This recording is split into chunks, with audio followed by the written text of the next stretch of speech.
ভিডিওটি দেখেন, আল্লাহ যদি কাউকে বাঁচাতে চান তাহলে এটা কেউ ঠেকিয়ে রাখতে পারে না।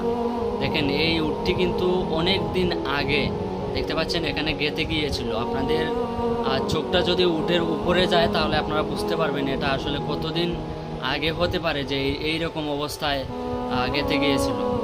কিন্তু দেখেন এখানে কিন্তু কিছু মানুষ আসছিল ঘুরতে, তখন তারা দেখতে পায় এই উটটি এখনও জীবিত এবং সে কিন্তু অনেক বিপদে আছে।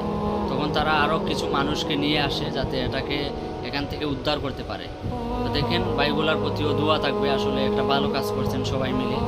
আর আপনারা ভিডিওটি অবশ্যই বেশি বেশি করে শেয়ার করে দেবেন, আসলে দেখিয়ে দেবেন মানুষকে যে আল্লাহ চাইলে কত কী করতে পারেন। দেখেন কী অবস্থায় উটটা এখানে অনেক দিন যাবত ধরে আটকে আছে। আর ভাইদেরকে অসংখ্য ধন্যবাদ। ভাইদের প্রতি আমাদের সবার দোয়া থাকবে, আসলে একটা ভালো কাজ করছেন।